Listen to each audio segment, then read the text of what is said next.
अस्सलाम वालेकुम dear students. तो हम पढ़ रहे थे वर्क एंड एनर्जी चैप्टर।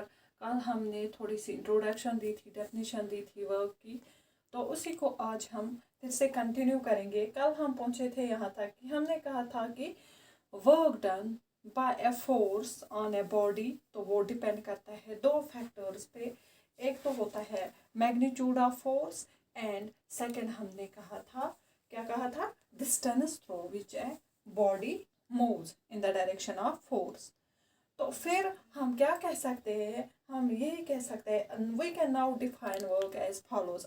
आज हम अब एक नए तरीके से वर्क को डिफाइन कर सकते हैं। तो हम क्या कह सकते हैं, work done,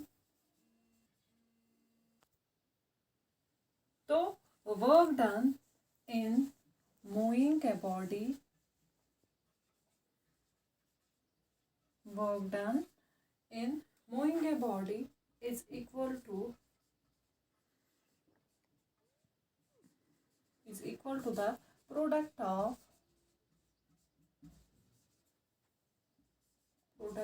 force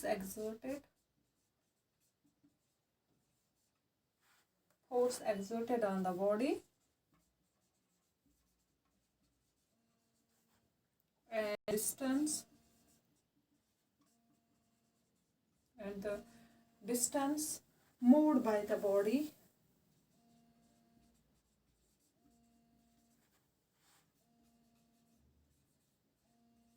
in the direction of force.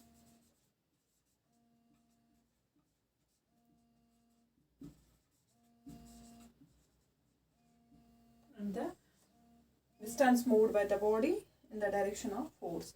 तो अब हमने एक नई डेफिनेशन की दी, किसकी, वर्क डन की। क्योंकि हमने जब कहा ये जो वर्क डन, तो हमने जब कहा कि वर्क डन डिपेंड करती है दो फैक्टर्स पे, एक तो magnitude of force, second is the distance, ठीक है ना, through which a body moves. तो इसलिए हम अब नई डेफिनेशन देते हैं वर्क डन की।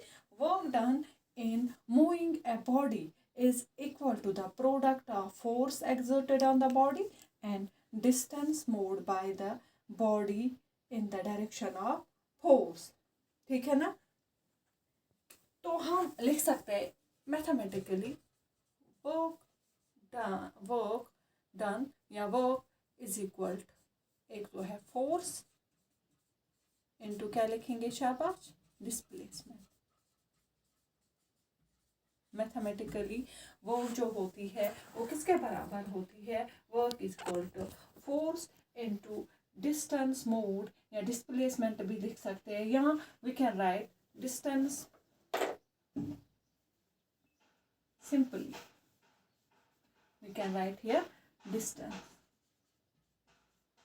या हमें अब लिखने की कोई ज़रूरत है distance moved in the direction of force, बल्कि हम सीधे लिख सकते हैं मैथमेटिकली जो वर्क डन होती है work is equal to force into distance. Now अगर हम कहेंगे कि यहाँ पे if a force F acts on a body, now हम क्या कह रहे हैं, अगर आप कोई force let it be F acts on a body and makes it to move through a distance, for example suppose हम डिस्टेंस कर रहे हैं यहाँ पे s, ठीक, तो उस टाइम पे जो वर्क डन होगी वो किसके बराबर होगी, लेट, और हम सपोज करते हैं कि वर्क डन हुई है w से डिनोट करेंगे, then w is equal to f into s, शाबाश, where w is the work done and f is the force and s is the distance। तो ये जो यहाँ पे हमें ये फॉर्मूला लिखनी w is equal to F into S, ये फॉर्मूला हमें लगती है बहुत सारी मैथमेटिकल प्रॉब्लम में जो होती है उनको सॉल्व करने में। देखो फॉर एग्जांपल हमें कैसे कंसिडर करेंगे, एक बॉडी है, ये फॉर्मूला तो हमने निकाली, लेकिन पहले मुझे वही एक्चुअली आपको दिखाना था कि अगर इनिशियली एक बॉडी यहाँ पे, ठीक है ना, तो it is the initial position of the body, initial position, ठीक है, इनिशियल पोजीशन ऑफ बॉडी एक इनिशियली एक बॉडी यहाँ पे है, ठीक है। देखो अब हम इस बॉडी पे अप्लाई कर रहे हैं force. For example let it be F. F force act on this body, और ये बॉडी इनिशियली यहाँ थी, इनिशियल पोजीशन ऑफ बॉडी यहाँ पे थी। तो अब क्या हुआ, जब हमने इस पे फोर्स अप्लाई किया तो इस बॉडी में क्या आई, मोशन। शाबाश। जब इसमें मोशन आई तो ये बॉडी कहाँ पे पहुंची, यहाँ पे। शाबाश। तो हम कह सकते हैं बॉडी की इनिशियल पोजीशन यहाँ पे थी, और यहाँ पे अब क्या है, ये क्या है, यहाँ पे फाइनल पोजीशन ऑफ बॉडी, ठीक है। आपको समझ आ रहा है? मैं कह रही हूँ कि let a force F act on this body, ठीक है। और जो बॉडी थी इसकी इनिशियल पोजीशन यहाँ पे थी। अब जब यहाँ पे फोर्स अप्लाई किया तो इसमें क्या आई, मोशन। उसकी वजह से जो बॉडी है वो कहाँ पे पहुंची, यहाँ पे final position of the body. और ये जो डिस्टेंस है, इसने फॉर एग्जांपल लेट इसने कितनी डिस्टेंस कवर की, यहाँ से यहाँ तक। शाबाश। तो उसको हमने क्या रखा, एस। देयरफॉर अब ये जो यहाँ पे मैंने force F moves a body by a distance S in its own direction, then work done किसके बराबर होगा, शाबाश, जो हमने ऑलरेडी कहा, work done will be F into S. तो ये आपको याद रखना है, work done is mathematically equal to the product of force and distance. तो ये जो फार्मूला है ये आपको बहुत सारी न्यूमेरिकल प्रॉब्लम सॉल्व करने में काम आएगी, ठीक है ना। तो this was another definition of work. शाबाश। अब मैं आपको यहाँ पे और एक चीज बताना चाहूंगी।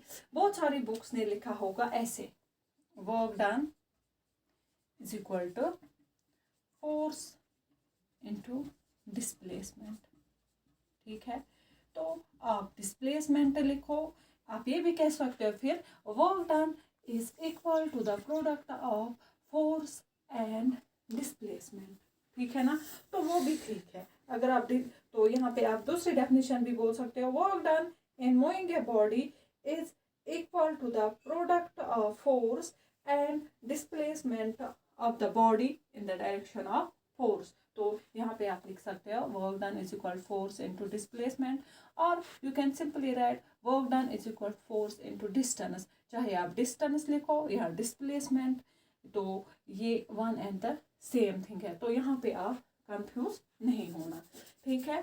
तो this was all about work. तो हमने यहाँ पे डेफिनेशन भी वर्क डन की और मैथमेटिकल फॉर्मूला भी हमने निकाली। तो इंशाल्लाह हम कल के लेक्चर में पढ़ेंगे यूनिट्स ऑफ वर्क। तो आज के लिए इतना ही। Thank you.